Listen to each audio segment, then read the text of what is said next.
Hey, it's you, man, from KC95 here. Good evening and welcome to Toasted Tavern. Your host, Scott Tobin, and the man called Wags are ready to bring you the night in sports. So pull up a stool, grab a drink, and let's get toasted. Well, good evening and welcome into the Toasted Tavern. We are back 1 week after the big game, and what a game that was. We'll talk about that in just a few minutes. I am Wags, joined alongside by Scott Tobin. And, Scott, both you and I have kind of been a little bit under the weather the last couple of weeks, and thankfully enough, we've had a lot of good sports to watch. But first things first, how are you doing, and how excited are you to be back? I'm doing better, man. Yeah, it's taken a couple of weeks to fully feel better, but I am feeling much better and happy to be back. And I know you've been under the weather the last week, but before we get into that, I'm pretty sure it's somebody's birthday today, is it not? That it is. Yes. 4-0 for me. It's a very unique experience to say that I'm 40 years old, and I'm just happy to be talking about sports still. Yep. Well, welcome to the 4-0 club, man. It's not as fun as it sounds, but it's not that bad either. But happy birthday, buddy.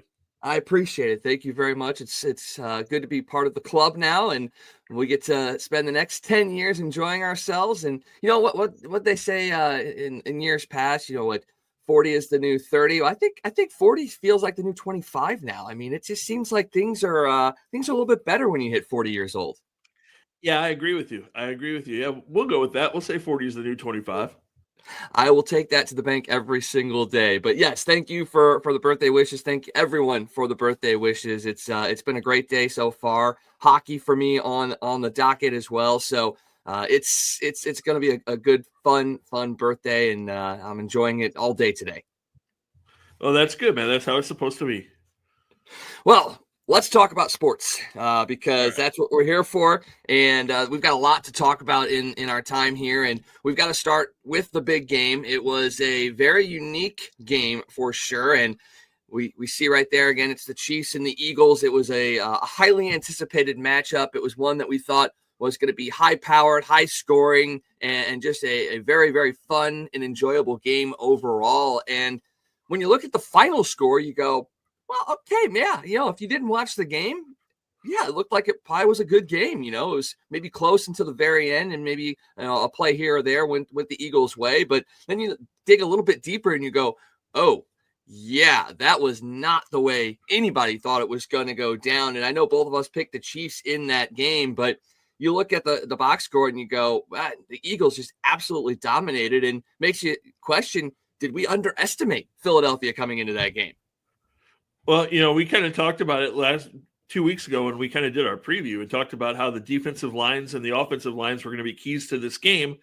And they were. The Eagles just absolutely dominated the Chiefs' offensive line, caused problems. And I mean, really, when you think about it, it was almost a carbon copy of 4 years ago when the Tampa Bay Buccaneers beat the Chiefs. I mean, I felt like I was watching a replay of that game because the Chiefs' offensive line were absolutely dominated. Patrick Mahomes was frazzled. There's no other way to put it. I mean, he had happy feet and wasn't setting his feet and made horrible throws. It was honestly, like I said, a carbon copy. It's like the Eagles sat down and watched every second of that game against Tampa Bay and said, okay, we'll just do that. And that's pretty much what happened.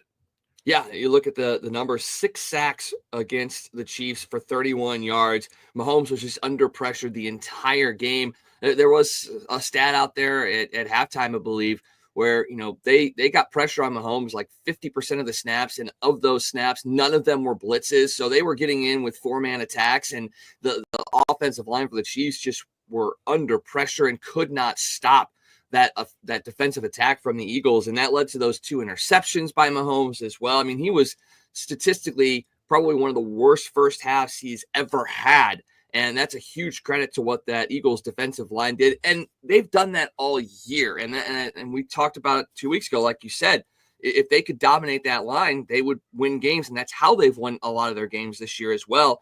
And that's exactly what they did. And it was just a very, very impressive victory for the Eagles. I mean, they outscored the Chiefs 24-0 in that first half. And you thought that game was completely over, and it really was. Yeah, it was. I mean, the Eagles did absolutely everything they wanted to do in that first half.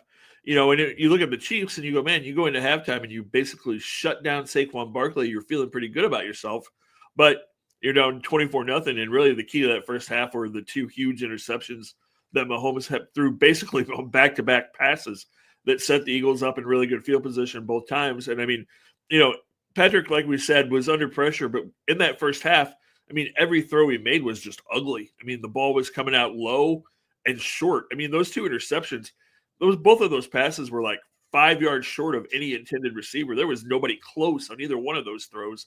And so, he was just out of sync. There were a couple of dropped passes in that first half. Late in the first half, DeAndre Hopkins dropped a ball that if he caught it, he probably runs to the end zone. And who knows, maybe that changes the course of the game. But, Travis Kelce dropped a couple of passes. Not that they were good passes. They were low, and he had to pretty much dive for them, but just didn't pull them in like he normally would. So the Chiefs were just completely out of sync in that first half. And by the time they kind of got a little bit of a rhythm going in the second half, it was way too late. And that's not taking anything away from what the Chiefs defense did in that first half as well. I mean, they did a nice job in the first half containing, as you said, Saquon Barkley was held very much to a first half low. And in fact, he finished with just 57 rushing yards in the game. He probably was one of the statistically worst players on that Eagles squad, the best player on their team this year. And yet the Chiefs were able to shut him down. But it was Jalen Hurts that really kind of ran wild in that game. But flipping back to the Chiefs real quick, just looking at some of the numbers, offensively, their leading rusher was Patrick Mahomes at 25 yards. Hunt, Perrine, and Pacheco, none of them got over 10 yards rushing. And yes, most of that was due to the fact that the Eagles jumped ahead so much that the Chiefs kind of abandoned the run. But the fact that you had none of your running backs in double-digit yardage, again, credit to the Eagles defense, but it just makes you question what was the game plan for the Chiefs, even though they were down. Yes, they knew they could come back, but early in that game, why do you abandon the run? Yeah, it was almost like the running game was never a part of their offensive plan, because even when the Eagles weren't up big, they were just out there throwing like crazy when they couldn't throw the ball. So yeah, you have to question. I mean, Isaiah Pacheco hasn't been the same guy since he came back from injury. He's never really recovered and looked the same. Kareem Hunt had a good second half when the Chiefs brought him in, but yeah, he could not find any holes in that game. And again, you've got to give the Eagles all kinds of credit because when the Chiefs did try to run the ball, there was just nowhere to go. I mean, that defensive line absolutely dominated. That they did. And then through the air, it was Xavier Worthy that eventually got things going in that second half, but it was all garbage time yardage and things of that nature. Kelce, 39 yards on 4 receptions. And then Hopkins, Smith-Schuster, and Hollywood Brown each had 2 catches into double-digit yardage. But that was about it.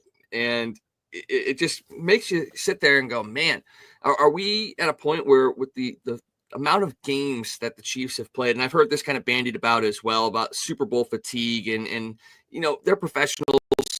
They know what is, going on. They know what it takes to get to this point and have to do this year after year. But at some point you have to sit there and think that the amount of games that these guys have played, eventually that is going to wear you down. And again, not taking anything away from what the Eagles did, but the amount of games that they've played the last handful of years, that had to be a factor for some of these guys.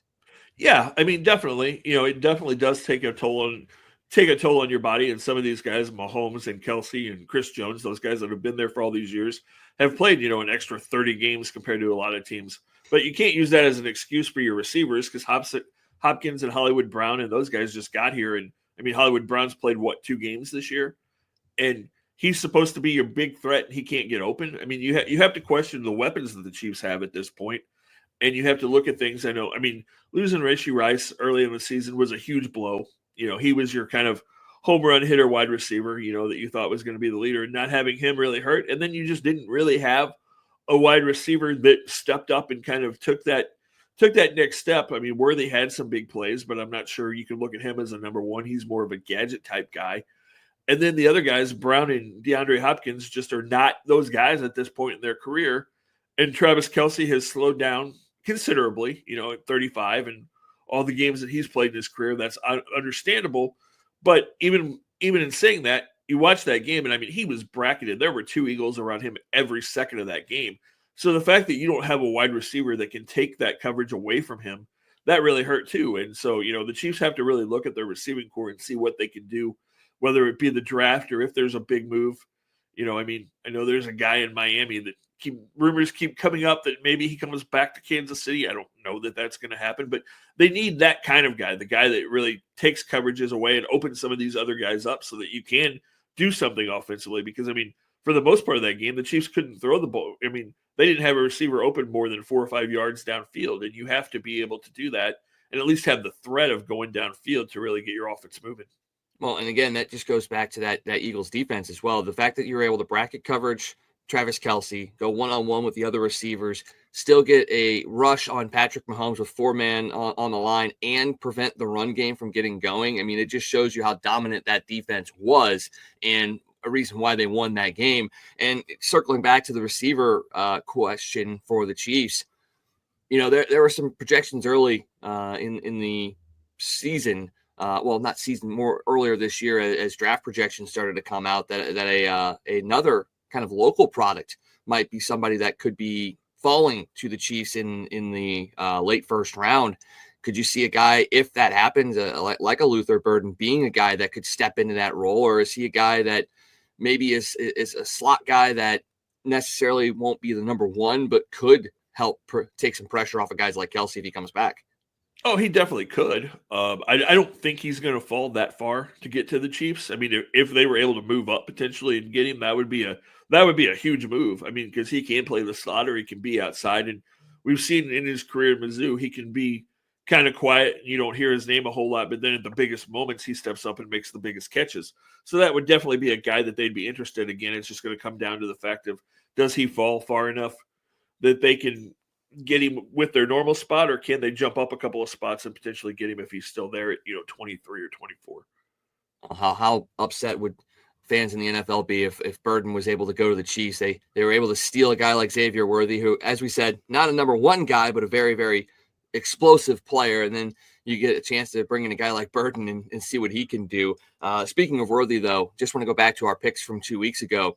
I was very, very excited, even though the Chiefs lost, that I did hit on my pick of Xavier Worthy getting 2 touchdowns. Even though they were garbage touchdowns, he did get 2.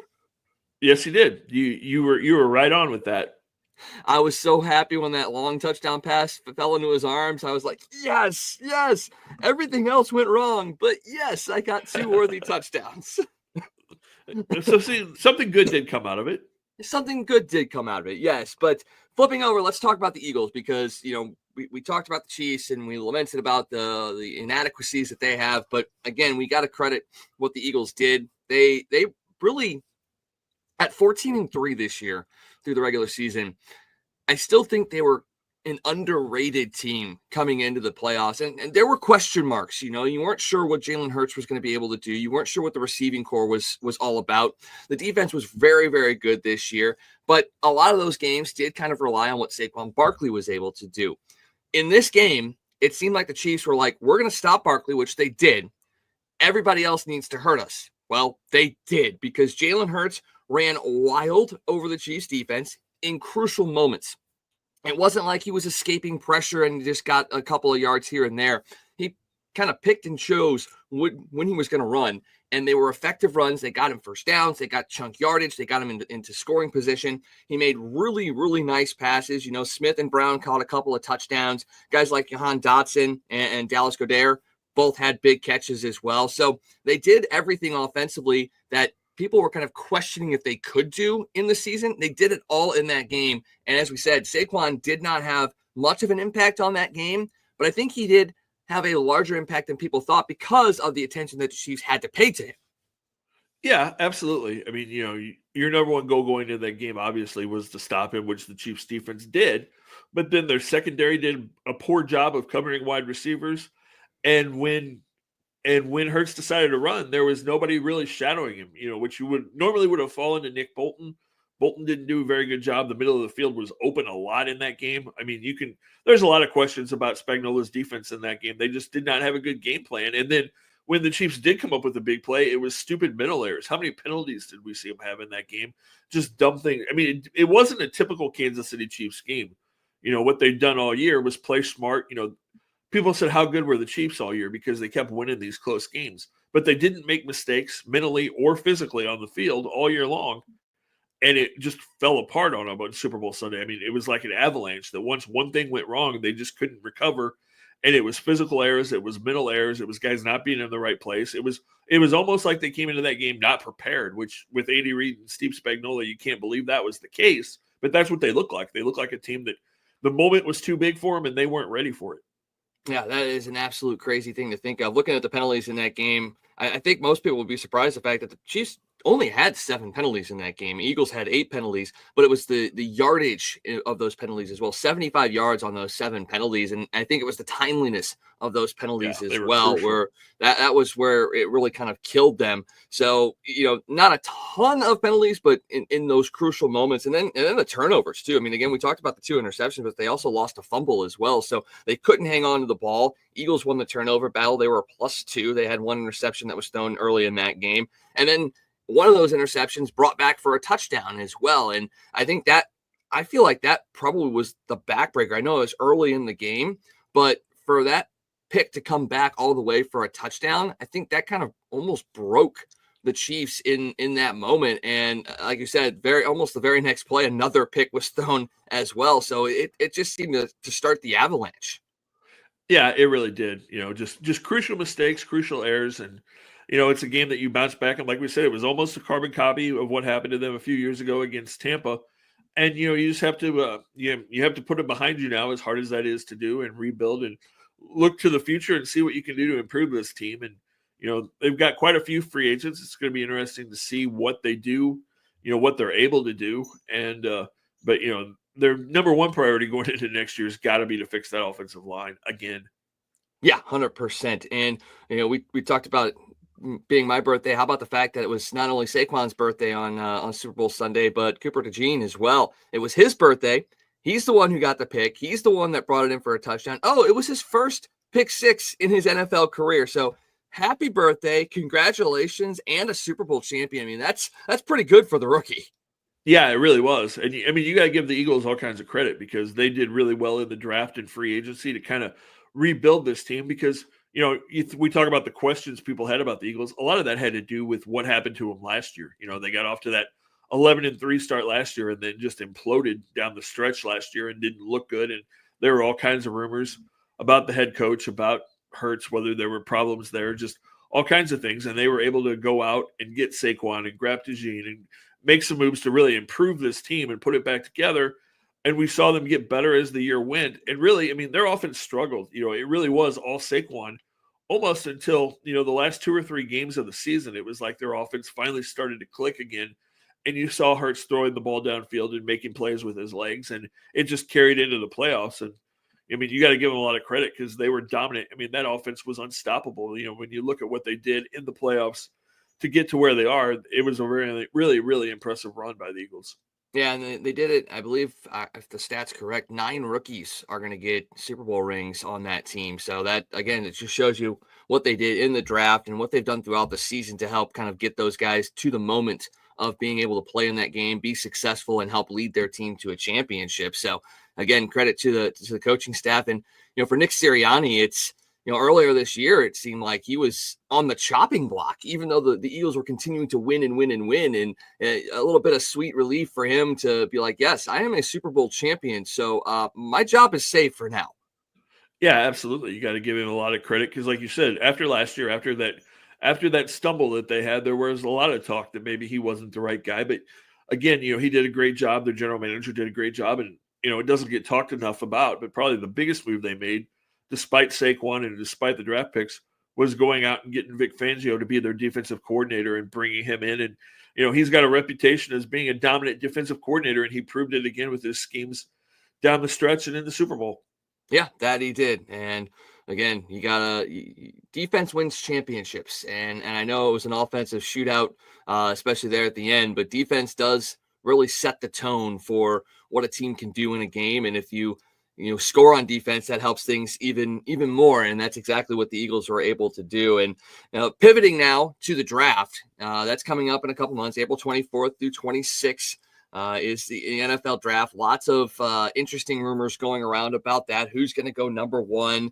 Where do some of these star players fall? What kind of moves are going to be made? Because I think that's something that's going to be lost in this offseason is the amount of potential star power that could be on the move at multiple positions in the NFL. And there are rumors all over the place about who's going where, what picks are moving where. I mean, you dropped one on me yesterday that made me go, what? Who would do that? And, you look at the team that was behind the potential rumor and you go, oh, well, yeah, after what they did last offseason, I guess anything is possible. Yeah. I mean, like you said, there's so many big names and, defensive players all over the place talking about being moved. But yeah, there's some quarterbacks being moved. And of course, the rumor you're talking about is the possibility that the Rams may be tired of Matthew Stafford and what comes, all the baggage that comes along with him and his wife and their social media presence and different things along those lines. So yeah, there's some rumors that maybe he could be headed to New York to the Giants, which would be an interesting move for potentially the third pick in the draft because the Rams apparently love Shedeur Sanders, which, man, I love Shedeur Sanders. Please do not let him end up in the Rams because I don't want to have to root against him for 10 years. But yeah, it's going to be really interesting to see who does what. That number one pick, I mean, it's all going to start with number one. Does Tennessee hold on to that pick? Do they take one of the wide receivers? Do they decide they want to go with the defensive stud from Penn State and Carter? How does that play out? Do the Cowboys, there are rumors that they may move up to try to draft the running back from Boise State. The Raiders are in play. There's rumors that they may try to move up and get Sanders or Cam Ward. So, it's just going to depend, man. It's going to be really interesting. And then, like we said, the defensive players that are on the move with Myles Garrett saying he wants to move.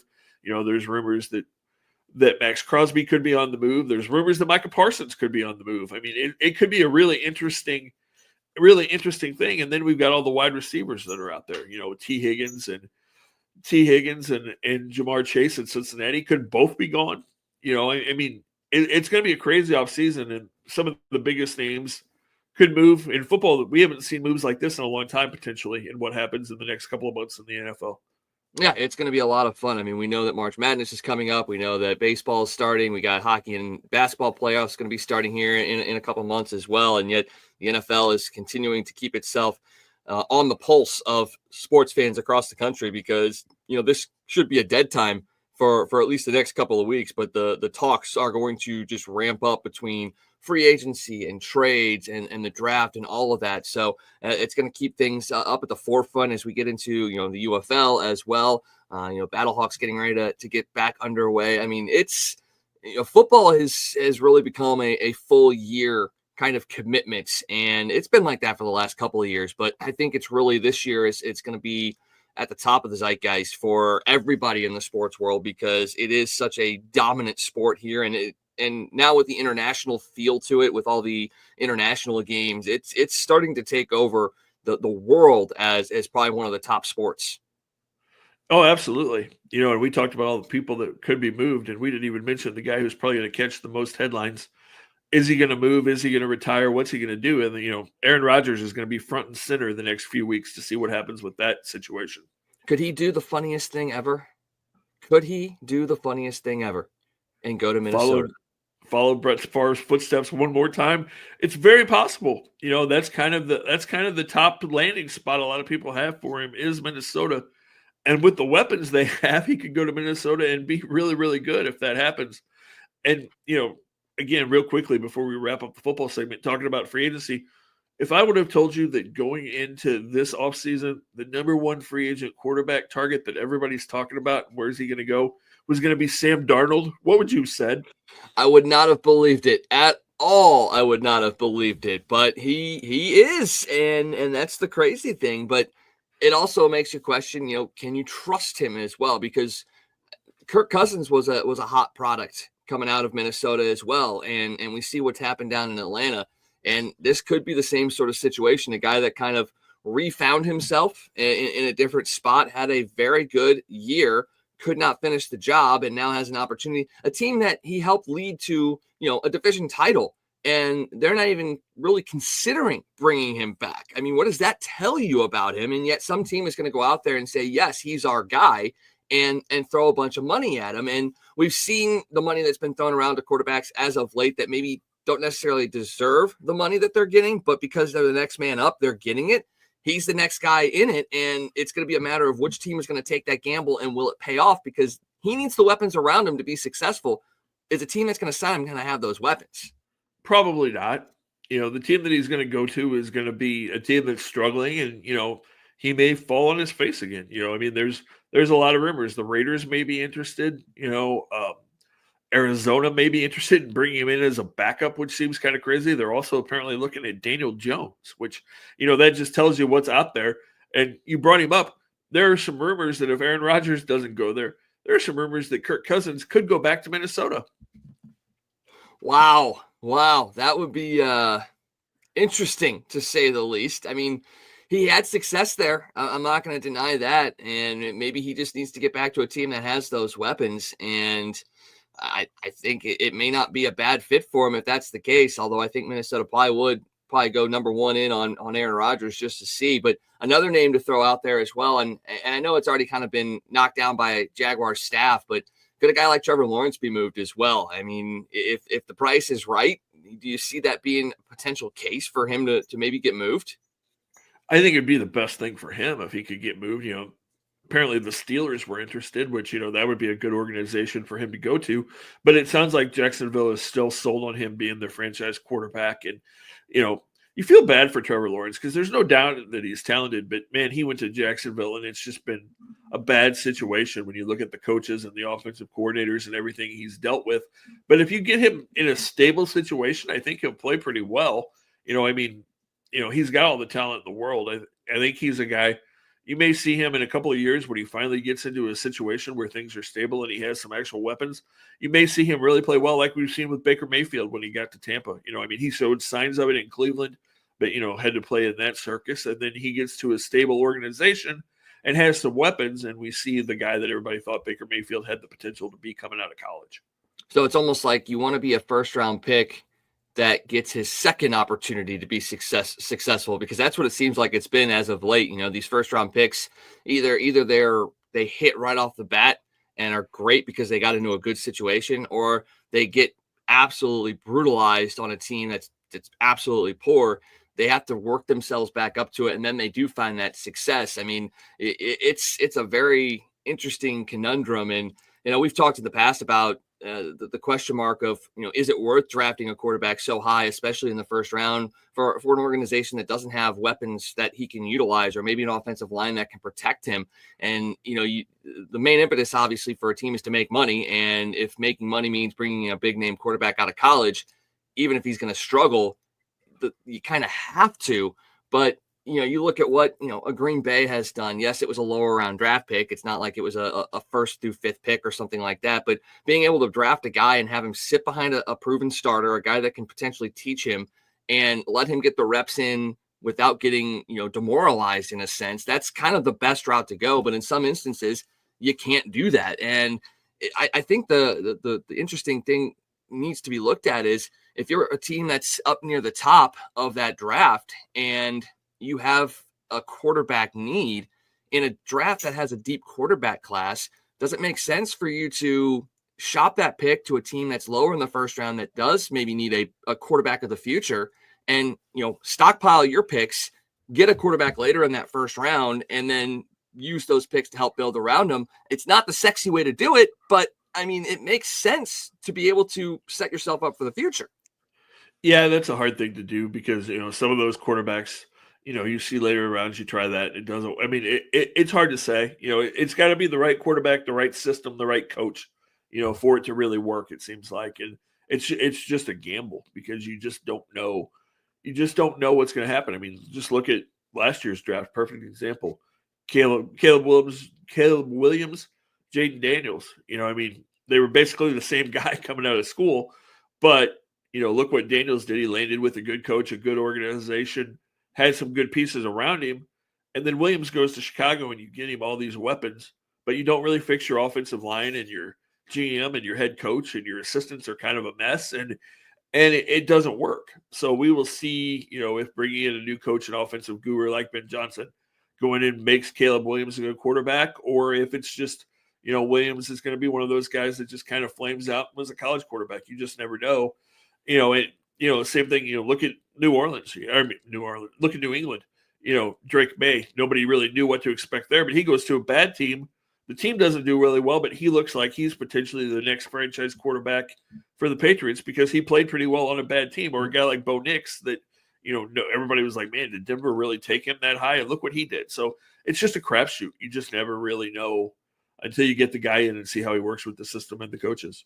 Yeah, it's incredible. And at least now with the new pay structure for rookies, it's not as big of a gamble as it used to be where you're giving these quarterbacks, hundreds of millions of dollars and then, they flame out in their first year and you're kind of stuck with those guaranteed contracts. So, well, that gamble and that casino-like structure is going to be coming up here in April. We'll be back closer to that time to kind of preview the NFL draft and talk about all the moves that are getting done ahead of it and during it as well. So we'll put the NFL season to bed for now, and we get to jump into what is the most enjoyable time of this winter season in the Midwest. Despite the snow on the ground and the cold chill in the air, it is time to start thinking ahead to March Madness because we are about a month away from all of that craziness, and we've got the potential to see a couple of local teams in the mix, not only to get into the tournament, but potentially to make a deep, deep run.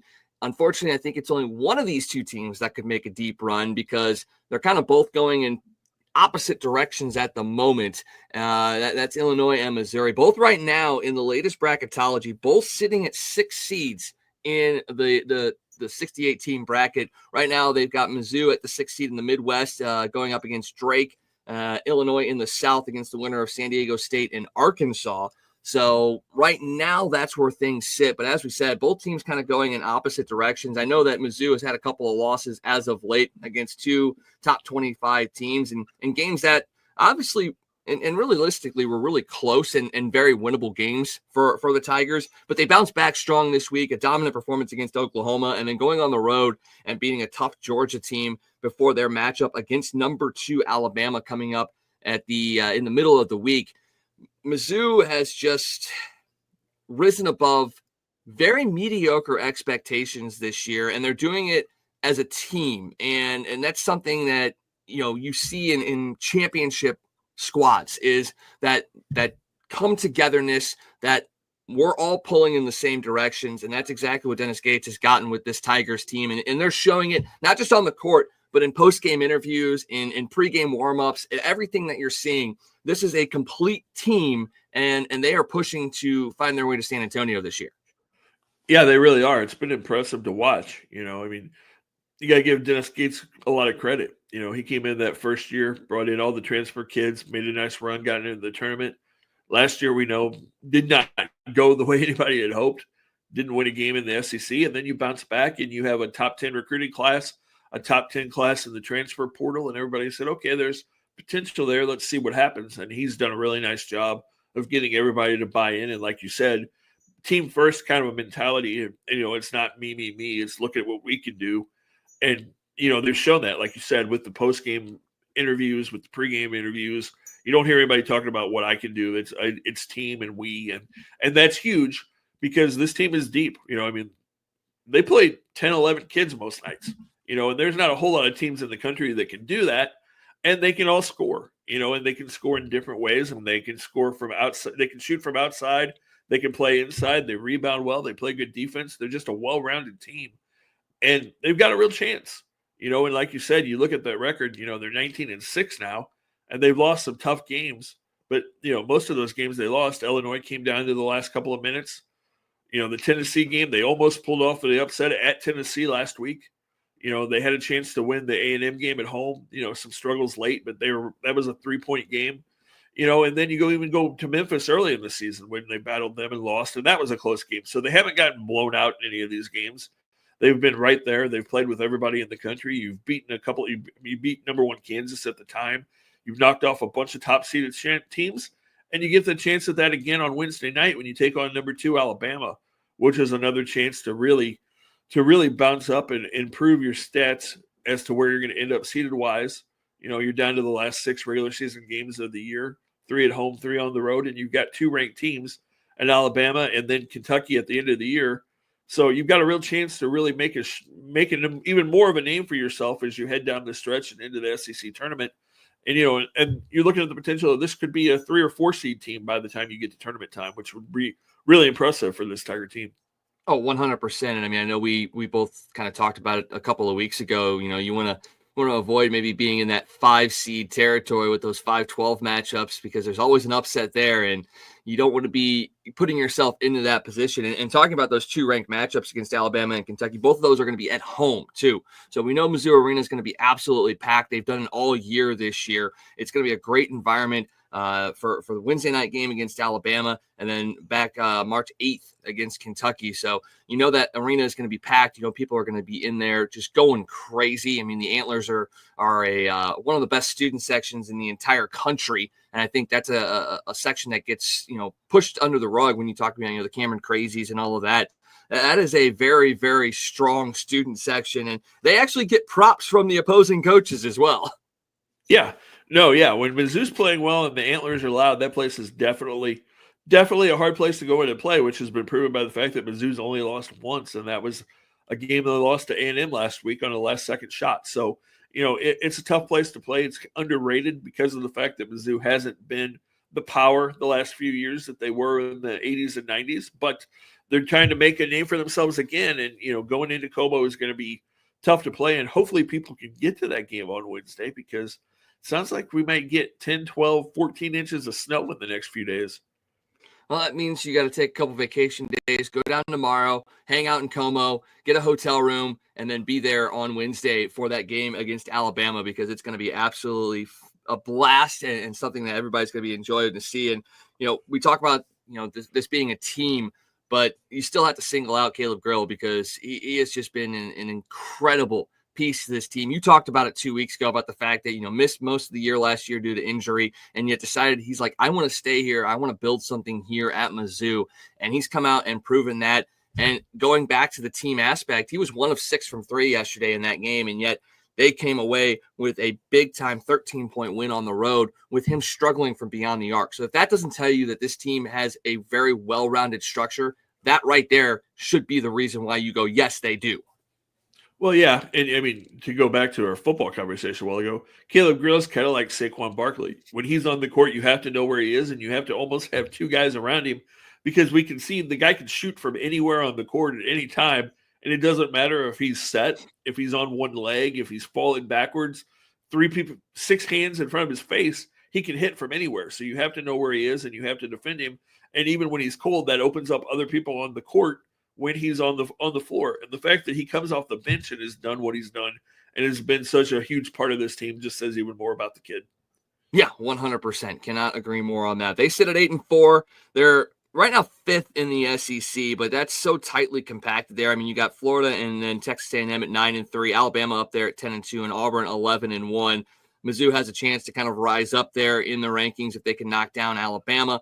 They'll be able to claim another top 10, top 5 victory this season, and again adding to their resume as a tournament team and maybe even a potential top 16 seed. I mean, they released the top 16 teams yesterday, and Mizzou was not a part of them at this point in time. But I feel like, again, if you can take down Alabama, and if you can go well in your last 6 games, I mean, even if you sit there and go 4-2 or 5-1 in those final 6 games, I think you got a chance to rise up the rankings and really maybe put yourself in the conversation as a top 16 team. Yeah, because if you would go 5-1, you'd finish the season 24-7 going into the SEC tournament. That's a pretty impressive record, especially in this conference, which I don't think anybody will question is the toughest conference in college basketball this year.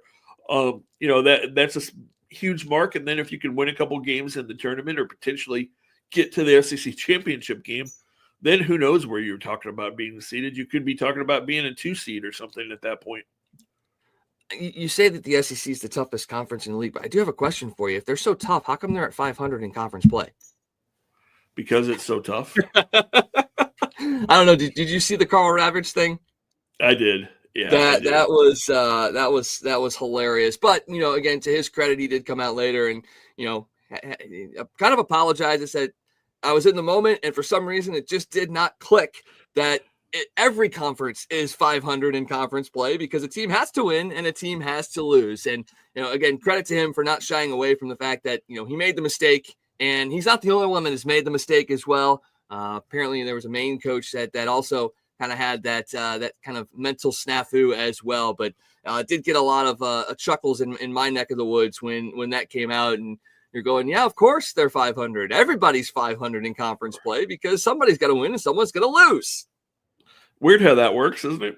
I know, it's absolutely crazy. Well, flipping the script, we're going to a team that is kind of on the decline just a little bit. And if you don't believe that's the case, I feel like all you have to do is look at the banner raising ceremony yesterday for Terrence Shannon Jr. at Illinois. And our buddy Tanner Hendrickson over at 101 ESPN kind of mentioned that in a tweet yesterday about, if that's not a microcosm of the Illinois season, I don't know what is. If you didn't see it, they raised his banner to the ceiling, and it was upside down. And, I mean, he took it like a champ. I mean, these things kind of happen. I mean, the way that those things are put together, I mean, I don't know if I would be able to get that jersey to raise upright if I had to blindly put it into a bag and have it raised up. But that right there tells you all you need to know about how Illinois' season has gone. They started off hot. They've really struggled here as of late, kind of going back and forth. I mean, they won 2 against Minnesota and UCLA and then fell yesterday to number 11 Michigan State. But they've had a bunch of losses here in the last 2 weeks that have really kind of dropped them in the standings. They're 9-7 right now in the Big Ten. And they're still very likely going to make the tournament, but a team that you thought maybe could make a run and maybe match Mizzou's streak, it seems like it could be kind of in jeopardy because they just haven't been able to put together any consistency. No, it's been definitely an up and down year for the Illini.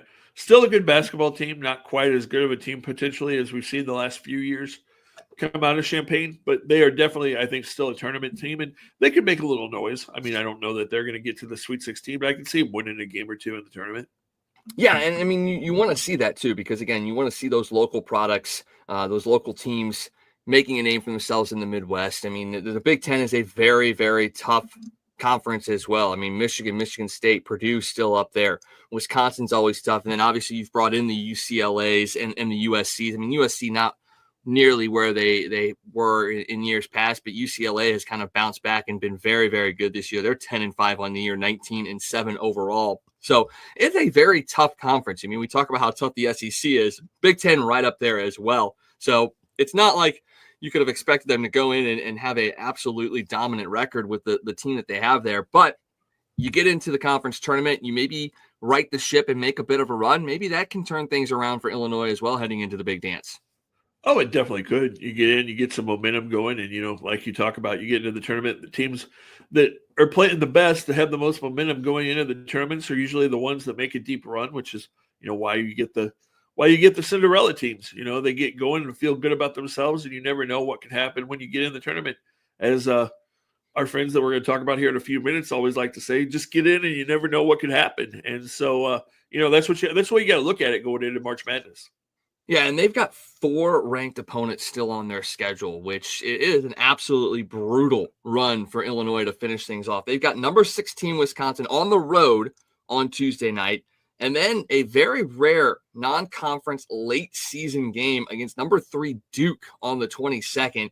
Then they have a game against Iowa, that Duke game at home as well. So a couple of home games in a row, Iowa on the 25th, and then they're on the road at number 20 Michigan, and then come back home to face number 7 Purdue to finish out the regular season. I mean, that is an absolute tough stretch. When we talk about Mizzou potentially going 4-2 or 5-1 in their final games, I mean, if you look at that stretch and you're Illinois, I mean, if you can pull 2 wins out of that, I think you're happy. I mean, 3 would be ideal, but that is a tough stretch. Yeah, whose idea was it to put the schedule together and go, what would be fun in the middle of our conference schedule? Let's throw Duke in there, just see what happens. I mean, that's just not smart. No, I mean, and I'm looking at it, I go, I mean, is that part of some sort of event? Obviously you got the SEC Big Ten Challenge and all that kind of stuff, but they don't have those kinds of things at the end of seasons. I mean, what was the mindset going into that? I mean, obviously having Duke come into your building, regardless of if you're a top 25 team or not, if you have that late in the season, that's a big draw. Don't get me wrong. Right. But man, oh man, with the way you're playing right now, you look at that and you go, man, we may not want to do that again. Yeah, that's a situation where your athletic department's going, oh, man, look at this. We could bring Duke in. Think of all the money you could get. And then the coaches look at it and go, what the hell are you doing? I mean, you do have to prepare yourself for what you're going to face in the tournament, maybe. And maybe you're sitting there going, yeah, we want to see where they're at so we can gauge who we may be going up against later on in March. But yikes, yikes, yikes. Although, if it turns around and they go on a bit of a win streak, maybe it's the pivotal turning moment for them in this season. Who knows? I mean, it's going to be something to watch. They got to get through Wisconsin first on the road on Tuesday before they can even think about number 3 Duke coming into town. So a very tough stretch there for Illinois. Again, Mizzou and Illinois both sitting at 6 seeds right now in the latest bracketology. Obviously, that's going to be changed here as the new top 25 rankings are going to be coming out very soon. And then the bracketology obviously going to be changing almost on a daily basis, depending on which teams win as well.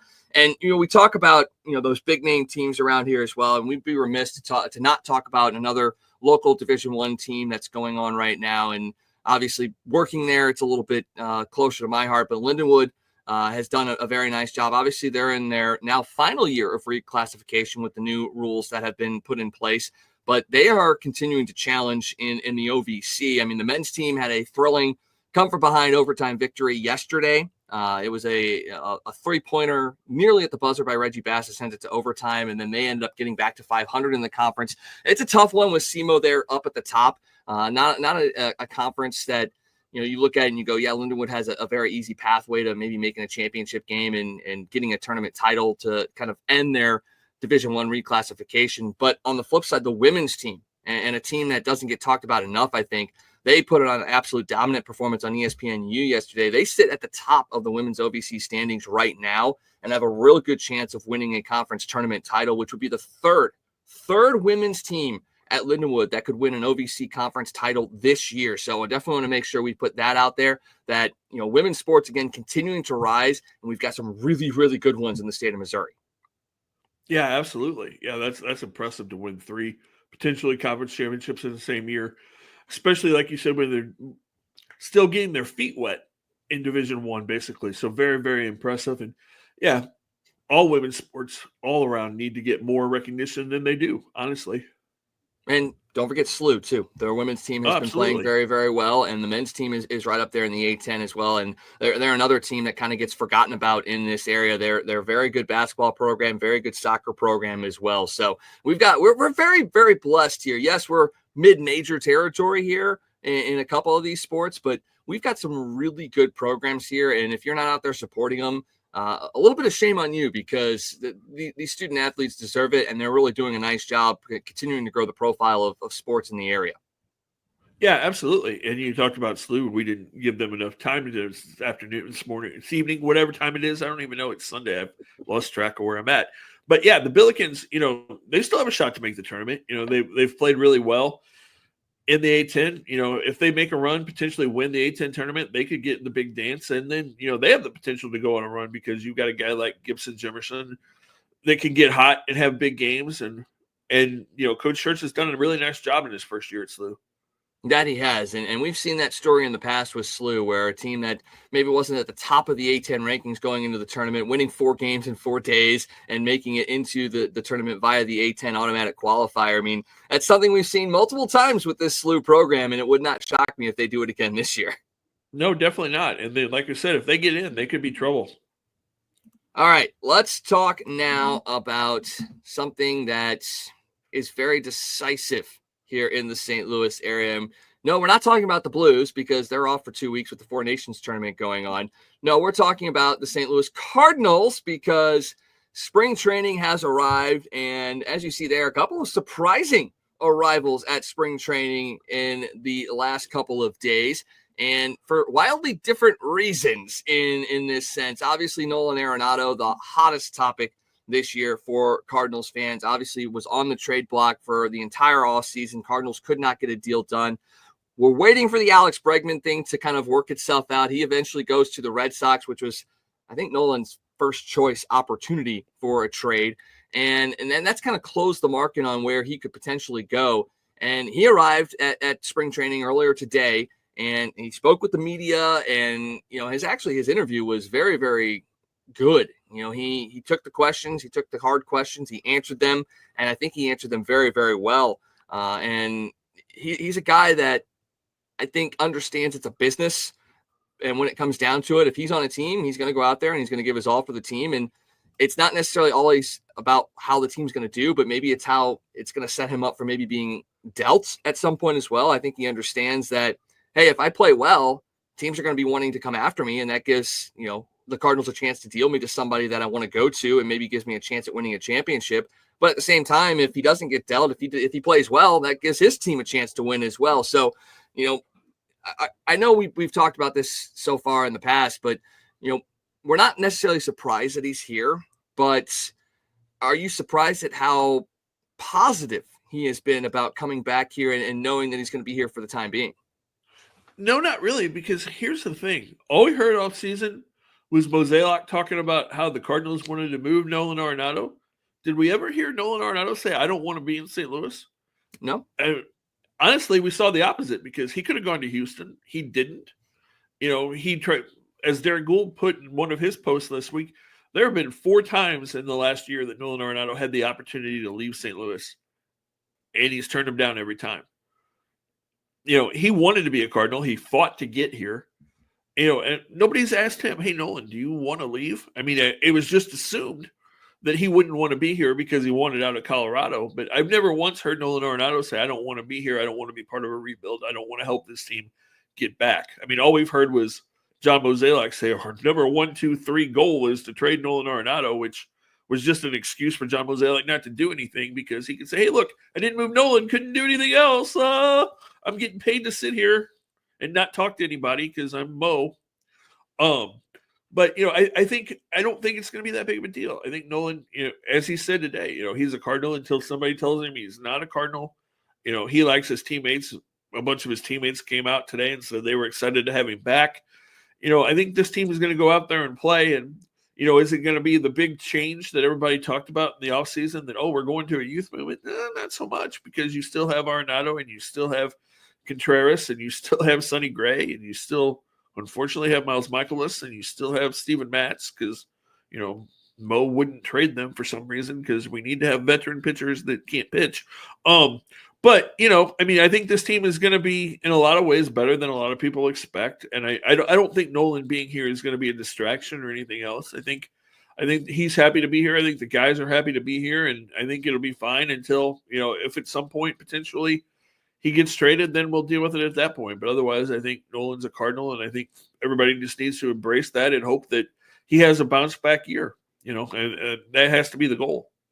Well, I think the biggest picture that I saw, and one that makes you go, yeah, I think this is still going to be okay, is, the first thing he did essentially when he got here was find Ollie, and they embraced in a very big hug. And if you're at war with your manager about, playing time or anything like that, the first thing you're going to do is not go up and give him a giant hug. And I think that's the thing. I mean, you and I have kind of talked, off air about this. It's not like, the manager was wanting him gone. It's not like the players were wanting him gone or anything like that. It just seemed like it was one singular aspect that was like, we got to move on from this guy. But the ones that are actually out there competing, they're the ones that are like, why? He comes up, he shows up, he helps with the younger players on the team. He gives us all. I mean, he came in, he looks lighter and quicker in spring training already, and he just arrived. So it looks like he put in the time and effort this year to make sure he was in the shape that he wanted to be in to continue to contribute to this team as well. So, it still comes back to and I don't want to say lame duck general manager, player of baseball operations that we have, but it has that feeling that you're in that mode of, we've got a kind of a lame duck guy that, is continuing to say what he wants to say to try and make it sound like he's doing something, but is not doing anything at all, and is continuing the same old we've had the last couple of seasons. And yes, he does get in front of the media, and that's Mo we're talking about. He does get in front of the media. He does take questions. He does answer stuff. But even when he answers the things that you think he's going to answer the way he does, you still go, really though? Because you could say it, but it doesn't necessarily equate to what is being done. No, and this offseason, it's just the weirdest thing ever, because like we said, he came out. When you're wanting to trade somebody, do you ever come out and say, okay, our 1, 2, and 3 goal is to trade Nolan Arenado? Okay, we got to get money off the books. We got to get his money off the books. We can't do anything until we trade Nolan Arenado. Well, then, literally Mo said that, and then they handed the mic to the DeWitts, and they're like, well, we don't really know what our finances are. We don't really know that we need to trade Nolan. And how many times have you heard Bill DeWitt Jr. and Bill DeWitt Sr. both say in the last couple of months, if Nolan's on the team, we're okay with it. We'll make it work. We don't necessarily really have to get rid of anybody. And then Mo comes back and is like, oh no, we got to cut salary. But then, no, we're not going to move Nolan. But no, we're not going to move any of our pitchers that we could move either. But no, we're not going to move. It's almost like it was Mo had a vendetta that he was going to move Nolan Arenado or he wasn't going to do anything else, and was that because Nolan kind of has called him out the last couple of years for not really doing anything? Very possible. Because again, like we said, we know that there was interest in your closer in Ryan Helsley. We know there was interest in Eric Fetty. We know there's been interest in Steven Matz. But it's like, nope, not going to trade any of those guys. We've got to trade Nolan. Well, why? Why do you want to trade your surefire first ballot Hall of Fame third baseman? It just hasn't made sense, and it's like nobody in the organization's on the same page. I don't know. I'm just frustrated and kind of baffled by the whole thing. Well, and not only that, you talked a little earlier about the fact that, this team is potentially going into a youth movement. Well, you've got so many young players that they've themselves touted as being stars in the making, the Quinn Matthews, those guys. And yet you have opportunities on the table to move some of those veteran players to open up spots for those guys to get a chance at the major league level. And yet you don't make those moves either. Even if that's completely independent of what you're doing with Nolan Arenado as well. I mean, if Nolan's here and he's part of a youth movement, that's one thing. But if you got a youth movement and you're able to move Nolan Arenado as well, that only helps things out in the long run too. So it just, again, baffles you why they're not opening up those spots for those young guys that they're continuing to tout. And the flip side is then they go, well, we trade those young players because there's no spots for them. And then they're successful in other places as well. So it's like they don't know. It almost seems like they don't want to commit to a big change for fear of it failing. But then they commit to trading players, and then it's a failing when they're successful elsewhere. And I think that's exactly what you've come down to. Mo screwed this up so bad the last few years. And there was an article about this that I read yesterday, that he screwed up these moves so badly the last few years that he's afraid to trade Arenado in a lot of ways because he's afraid he's going to bounce back. He's afraid to trade Matz because he's afraid he's going to have a good year. He's afraid to trade Michaelis, who hasn't been good for how long, because he might bounce back. But you can't do that. You can't, and he's afraid to trade any of these kids because he's seen Randy Arozarena and Adolis Garcia have a good, year and a half, basically, because neither one of them have been very good the last couple of years. He's stuck in the middle where he's afraid to make this move, but he's also afraid to make this move. And so you're basically just stuck with the same roster after you talked about how this was going to be a transition year. And then the only transition that you had are the guys that were free agents that you didn't have to sign. You didn't sign them. You didn't do anything else. It's like, it makes no sense. And then, you've got a guy that you had to go get to be a catcher who hasn't been a very good catcher, that you were going to make an outfielder. Now he's going to be a first baseman. He's played first base like 10 games in his career. So that's probably going to work really well. Does anybody remember Jose Martinez playing first base? Because that might be what we're in for this year. And then you've got a guy like Alec Burleson that you're like, yeah, I'm not really sure what we're going to do with him. And Nolan Gorman, I don't know. And, it's like, how are we still in the same spot where we have all these guys and we're like, not sure what that guy's going to do. We've been doing this same dance now for like 7 years where we have all these players and nobody knows what they're doing with them. At some point, you've got to move on. And you've got to move on from your general manager who's indecisive and does nothing.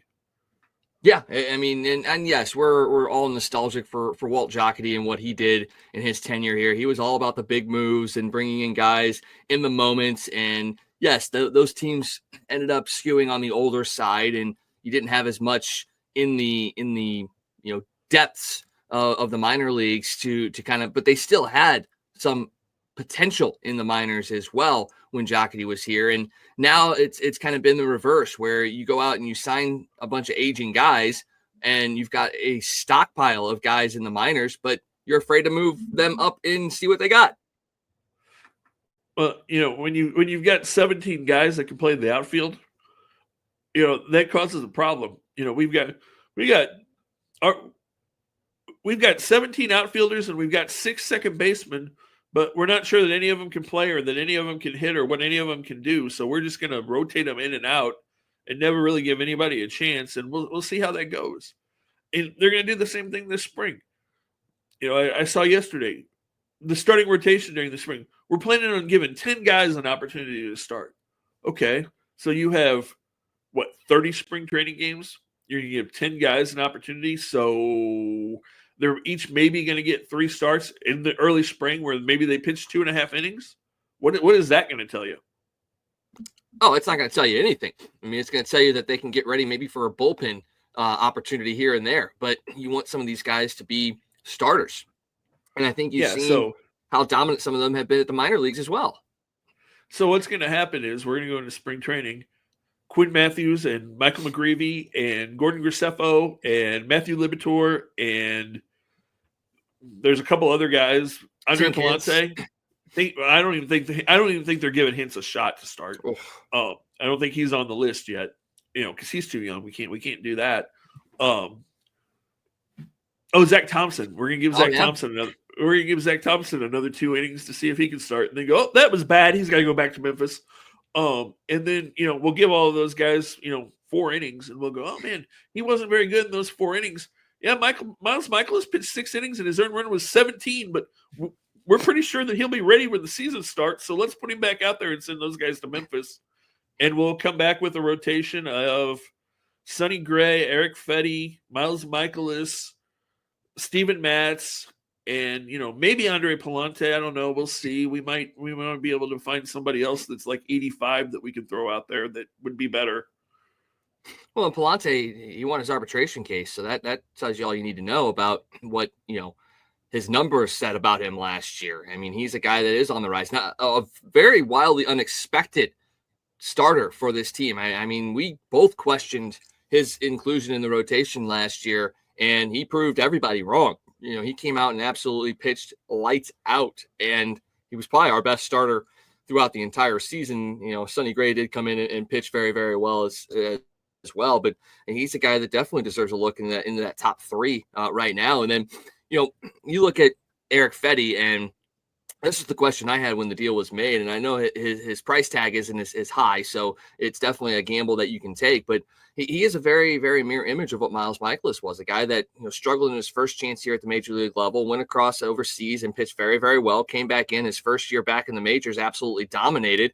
Well, that's exactly what Michaelis did with us. So who's to say that he's going to come in and teams haven't figured him out and he's going to get lit up? I hope that's not the case. I hope with his age and his ability that he can continue to be very, very productive at the rotation level and give us another option. But there's that worry in my mind of, hey, we just got a Michaelis 2.0, and knowing the way that the Cardinals have operated, they're going to give him a long-term deal and he's going to be stuck here and not pitch well. But the fact that you got a guy like Chaim Bloom that's not going to be taking over, I don't see them signing any long-term contracts this year with guys that are already established with this team until he takes over fully and can evaluate guys on his merit and on his scale as well. So I don't think you're going to see that, but Fetty, if he wants to do himself any favor, he's going to have to pitch well.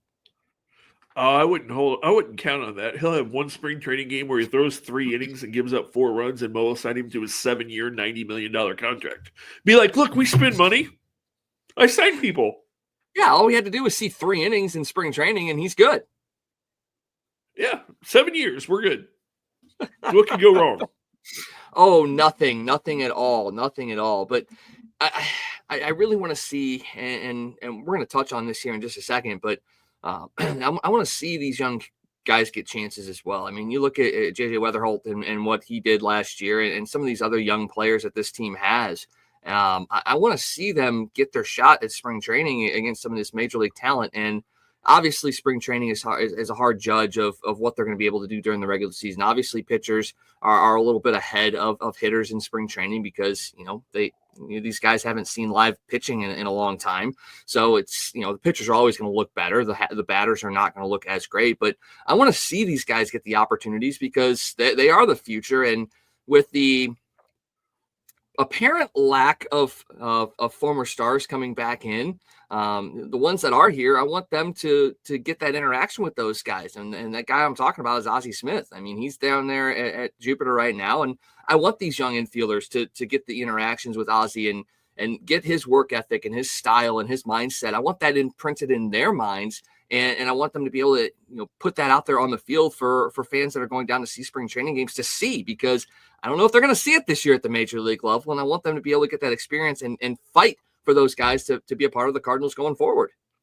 Well, one good thing we know is that Mason Wynn and Ozzie are very close, and Mason Wynn spends a lot of time with him and is kind of soaking in the knowledge. Ozzie's calling him a sponge, so that's positive, And then the rest of the guys, will see what happens. And you talked about wanting young guys to get an opportunity. I have a question. I don't understand this. Explain this to me, okay? So you have two really good young center fielders, and Michael Ciani and Victor Scott, who we're not really sure what they could do. And the more Ciani played last year, the better he got offensively. When he came back up the second time, the more opportunities he got. Victor Scott looked better offensively. So one of them is going to be the center fielder, right? Probably not, because now we're talking about putting Lars Newbar, who's not a center fielder, in center field. What are we doing? I have no idea. I mean, looking at the depth chart right now, you've got Brendan Donovan in left, Lars Newbar in center, and Jordan Walker in right field. And that is, and I know Brendan Donovan's won a Gold Glove. He is a very good utility player. That is not a strong defensive outfield. And you saw the defense that Ciani and Victor Scott both brought in different aspects. Ciani covers so much ground and is very technically sound in the outfield. Scott has speed to burn and can chase down any fly ball, it seems like, that is sent out there. And yet you're putting a guy out there that can barely stay healthy for a quarter of a season. And that's your center fielder who needs to cover the most ground to be able to direct some of these guys. And you're going to have to cover up. And Jordan Walker is going to be a phenomenal player. Don't get me wrong. I think he's going to bounce back at the plate this year with the new hitting coach and all of that. But he is not a right fielder. And you're asking a guy like Newbar to cover the biggest portion of the outfield, plus the added benefit of having to cover some of right field for a guy like Walker that's still learning. And yes, Brendan Donovan's going to do what he does in left field. But you've got two guys in Ciani and Scott that can really boost that defense in center field and help Jordan Walker grow as a player. And they're the ones that are going to be sitting and coming off the bench. I don't get it. Lars Newbar sounds like a very nice person. He seems like a very good person. I don't understand the love that Lars Newbar is getting from the fans and the team. I don't understand it. And I hope he proves me wrong. And again, if for some ungodly reason, me calling him out is the reason that he bounces back, I'll take it. But what is the love with Lars Newbar, and why is he a guy that everybody is propping up as being the savior of the organization? Because when he's out there, you can yell "Newt." That's all you need. You don't have to be able to play. You don't have to be healthy. Smile and be funny, and have a funny last name that we can use as a nickname, and Cardinal fans will love you. Bo Hart, 20 years later, is still beloved in this city because he had a 2-week stretch where he was pretty good.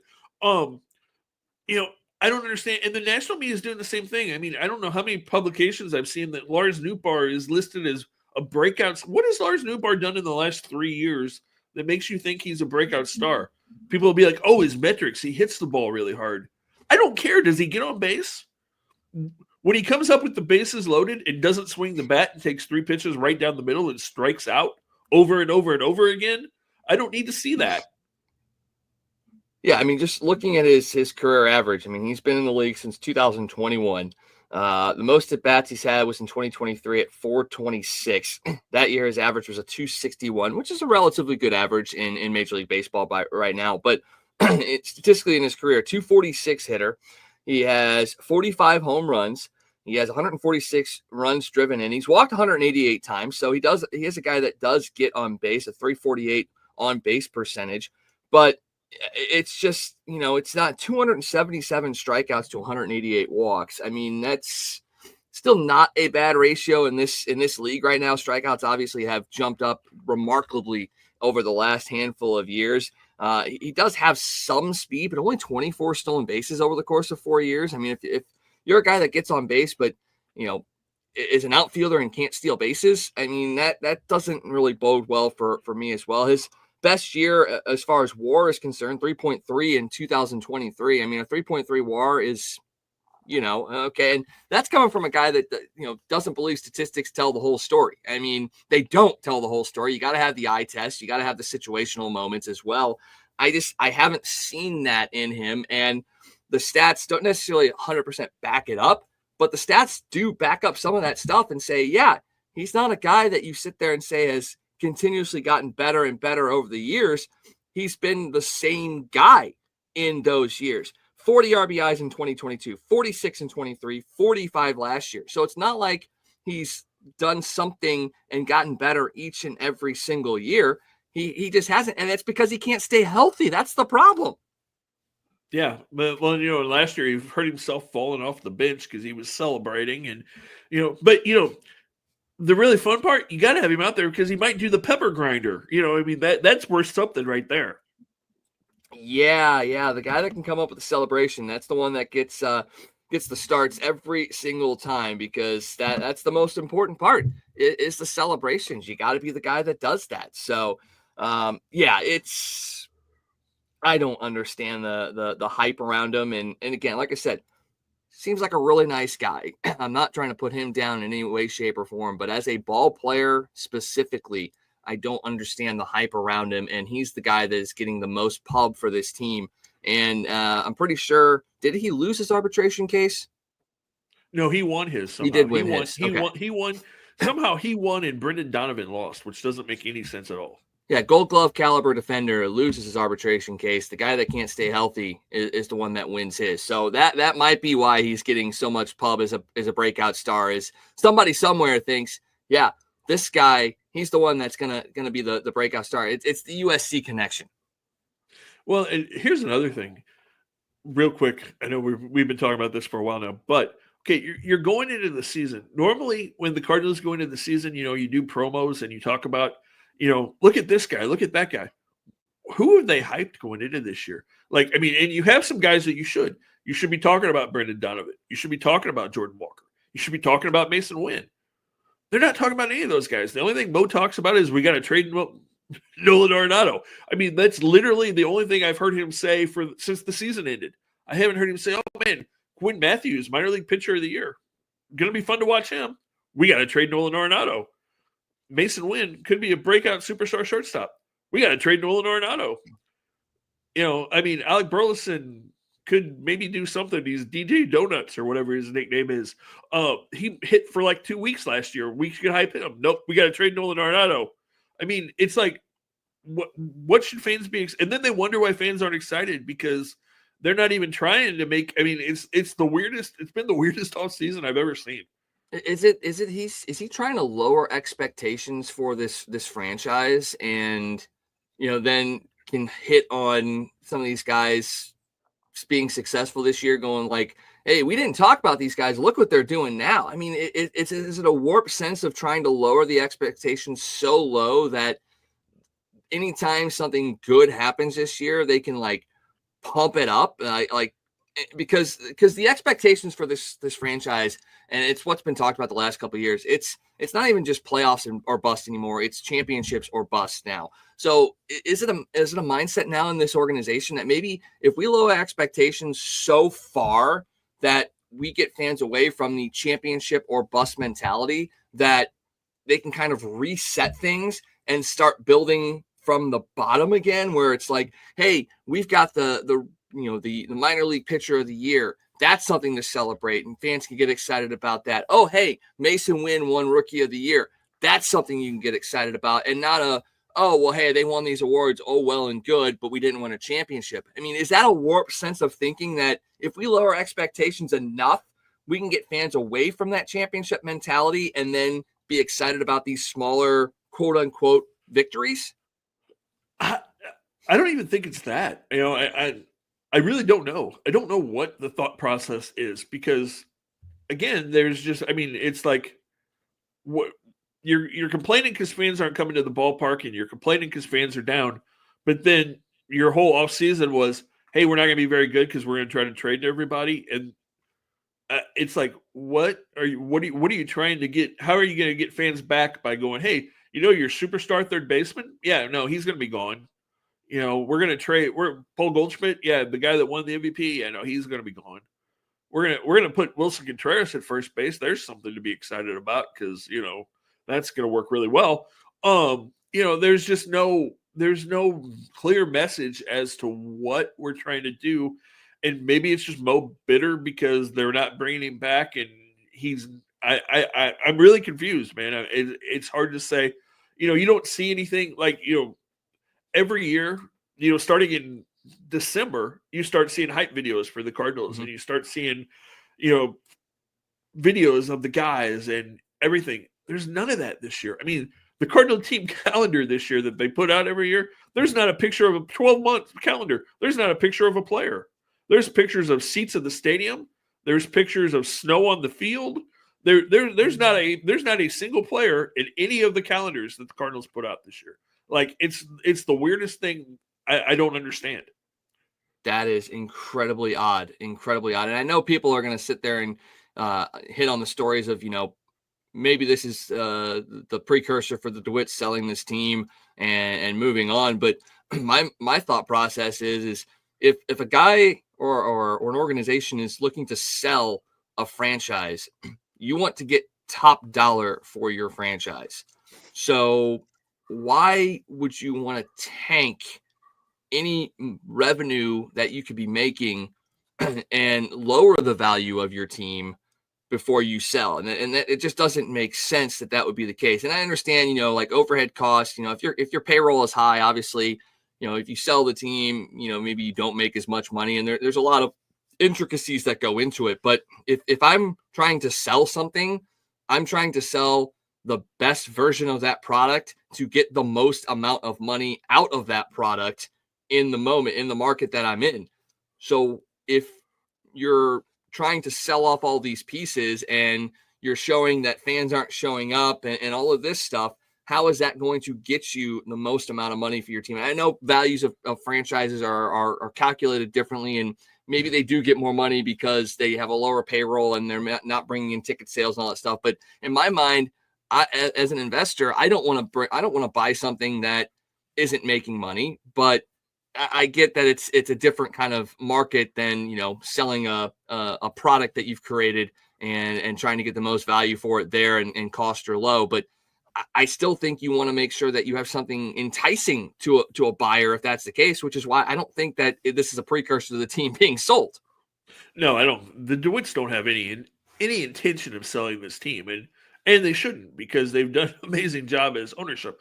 Yeah, I know fans are frustrated, and again, it's an easy way to do it, but I throw so much of this at Mo because of his messaging. And I mean, again, nothing that he has told the fans this offseason did he do.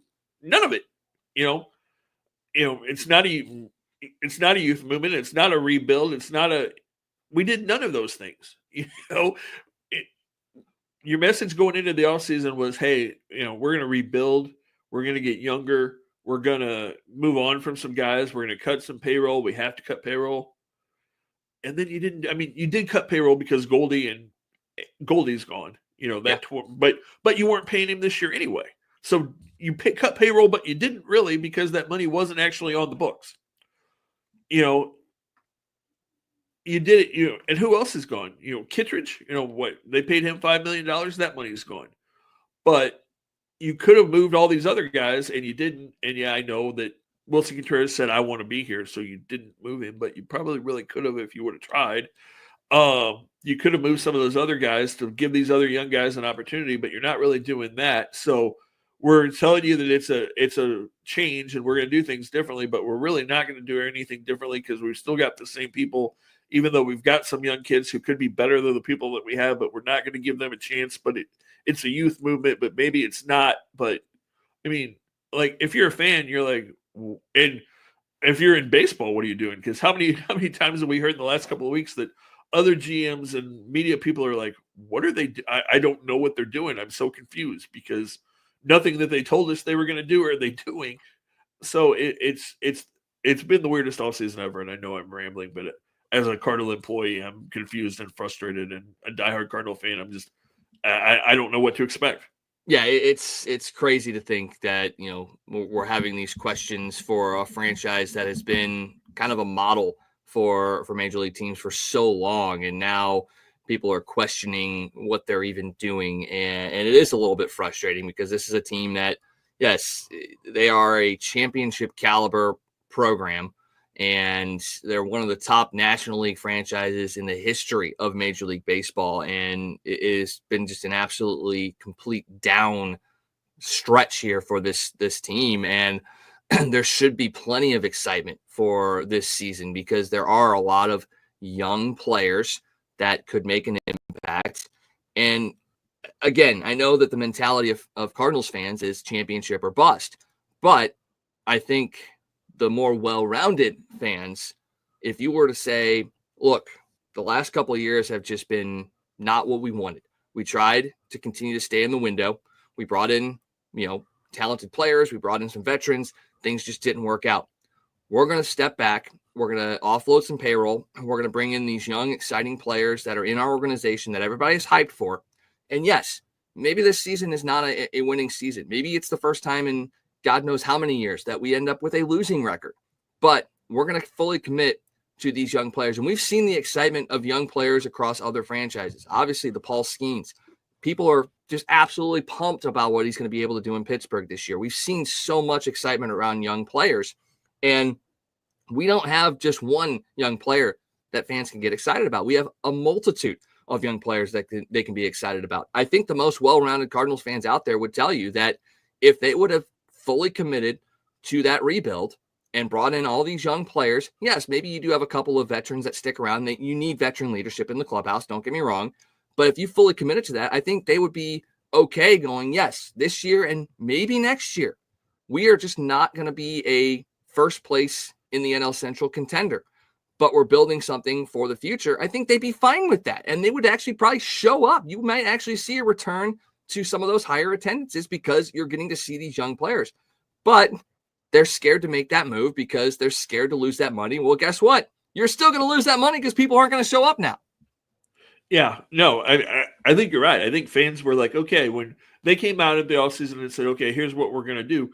I think a lot of fans were like, okay, finally, there's a plan here. We're building for the future. It's going to be a rough couple of years, but then we'll be hopefully better and back and be able to make a run for another 10 years or so. But like you said, they told us that, and then they didn't follow through with it. And now we're just in a big, we'll see what happens. I don't know. Maybe we'll win. Maybe I don't. And I'm saying all this, and in the back of my mind, I'm looking around at this division going, you know what?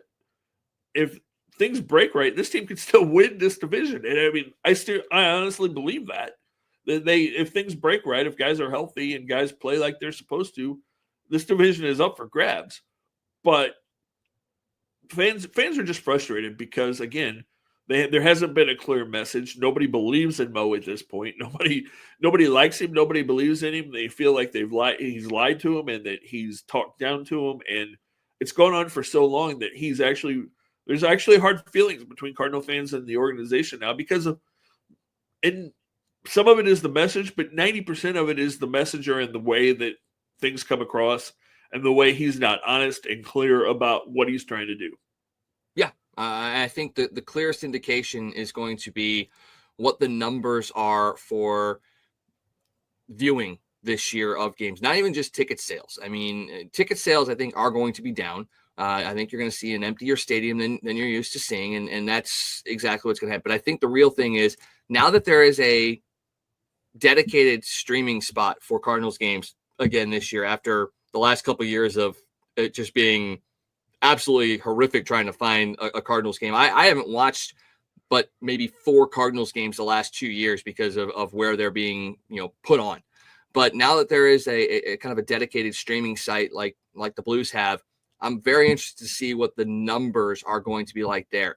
if there is a sharp decline in people viewing games for the Cardinals this year, that tells you all you need to know. I still think people are gonna watch, but if it's not near what they're expecting, it's definitely a clear warning sign. And I know that there's going to be a change next year. I know Bloom is going to take over and things can change, but Mo's still going to be technically kind of have a little bit of his hooks in this team going forward. I know he's not going to be with the organization, but there's still going to be something lingering from him in the next couple of years, I feel. And I just hope that Bloom is able to kind of separate from that and really put a stamp on this team. Yeah, I think he will. And yeah, I think you're right. I think what the viewing numbers are, what ticket sales are is going to be a huge example. Although, as we've seen, and we saw it last year and we saw it 2 years ago, all it takes is for this team to show that they can play good baseball and fans will come back. I mean, we had a stretch last year when they were playing well that, right before the All-Star break, that we were back to basically sold out every night. I mean, when the Eric Fetty trade, the night that Tommy Pham hit the grand slam, it looked like, okay, maybe this team is really going to make a playoff run. We were back to 45,000 people in the ballpark again. Cardinal fans want to come back. They want to support this team, but they want to see that the ownership and the front office is dedicated to winning and putting a product out there that fans can get behind and are used to. And that's the whole thing. Fans have to believe in what this organization is trying to do. Yeah, 100%. Well, it's been all doom and gloom talking about the Cardinals here, but it's still spring training and there's still a excitement in the air. There's still the potential for greatness this year. Things get underway on February 24th. The first Cardinal spring training game will be against the Mets. I'm sorry, no, correction. That's the 22nd against the Marlins. My apologies. Marlins on the 22nd, first spring training game for the Cardinals. So the nice thing is a good portion, if not the majority of the spring training games will be on FanDuel Sports. So you'll get a chance to catch those games and see the 2 or 3 innings that Quinn Matthews is going to pitch in spring training this year to determine if he makes the roster or not. So it's spring. Yes, it's cold outside. Yes, it's snowy outside, but we're very close to the start of a quote unquote new year. And you can still be excited for this team, despite the way you feel about management and all of that. Let's go into this with a fresh mindset and an excitement of we're starting new. Let's see what happens. Let's give it a little bit of time and maybe something positive happens this year for the Cardinals. Yeah, and like we said, as frustrated as I am and as negative as I've been in the last 20 minutes, I can still see a possibility where they win the division. So, there are lots of reasons to be excited about this team, even though it can be very, very frustrating with leading into the start of spring training. But like you said, spring training games start a week from yesterday, actually. Spring training games start, and the regular season starts in just over a month. Opening day at Busch Stadium is March 27th. That's exciting. I mean, there's still nothing like the pomp and circumstance of opening day at Busch Stadium. It is still the craziest event, and seeing the Red Jackets and all of that. And that's going to be the real question mark this year, especially in light of the Jim Edmonds comments about, guys being invited back to spring training and all that kind of stuff. Who's going to show up for opening day at Busch Stadium this year, especially of the Red Jacket committee? Oh, there'll be a lot of them. There'll be a lot of them there for opening day because opening day, like you said, is special, the Clydesdales and everything. And with the winter we've had, who knows? It might be 15 degrees and 6 inches of snow on the ground. Let's pray not, because I just want a nice, crisp afternoon, spring training being over. I want opening day to be the harbinger of spring, and I want it to be nice, and especially for you, considering you're probably going to be working that day. I want it to be nice and warm for you. Yeah, me too, but I know better. March 27th. March 27th at Busch Stadium at 3:00. It'll be crisp. I can guarantee you that. Well, at least you're not starting your regular season on February 22nd here, which is what St. Louis City is doing. It's going to be absolutely brutal next Saturday for their first home game here in St. Louis. We're going to be talking about that next week. Next week's show, we'll be hitting on the opening game for City SC under new management, new players, new everything, it seems like, this year for City. So we'll be talking about that. We'll be updating you on what's going on in spring training for the Cardinals, what's going on with the NHLs. They'll get back underway. And I don't know if you got a chance to catch that USA Canada game last night in the Four Nations, but 3 fights in the first 9 seconds set the tone for that one. USA coming away with the victory and securing their spot in that championship game. We'll talk about that championship game as well. But did you get a chance to catch those first 9 seconds of the game? Oh, I saw it. That was crazy. I mean, the Kachuk brothers are the modern day Bash brothers, and man, oh man, I'd love to see it, one, if not both, in a Blues uniform at some point in their career, because that would be a full circle moment, and oh my, would it be fun to see. Oh, yeah, absolutely. Love to see at least one of those guys wear the blue note at some point. So we'll talk about the NHL resuming next week. We'll get a little bit more into the potential trade deadline and the moves that could be made at that. And we'll talk a whole bunch more sports next week. Scott, what do you got going on this week leading up into next show? I'm supposed to have some basketball this week, a couple of games, but that's all dependent on the weather. So just a quick PSA, everybody be safe and stay warm this week, because temperatures are going to be brutally cold, potentially the coldest weather we've had this winter so far. And I wasn't joking earlier. They're talking like we could see double-digit snow on Tuesday and Wednesday. So everybody just stay safe, stay warm, be careful this week, and be ready to talk warmer weather in spring baseball next week. Yeah, it's going to be an absolute blast. But yeah, definitely, I echo that sentiment. Stay warm, stay safe out there. We've already had a big snow this year, and I think for the most part, outside of the fact that the streets weren't plowed the way that they should have been in certain areas, I think everybody did a nice job of staying safe, especially considering it was coming out of the holiday season. Just kind of do the same thing. Just be smart out there. Make sure you're driving carefully if you do have to go out. And if you're stuck inside, I'm going to have plenty of hockey action this weekend. We've got the WMCH playoffs coming up later this week. We've got more mid-states hockey coming up as well. We got the Wickenheiser semifinals coming up on Friday, leading up into the championship games coming up at the end of the month as well. So make sure you tune in for those. But yeah, plenty of stuff coming your way next week. We thank you guys for joining us this week, and hope you guys join us next week for another episode of the Toasted Tavern. For my partner, Scott Tobin, I am Michael Wagenknecht, signing off for this week. Have a safe week, and we will see you guys next week.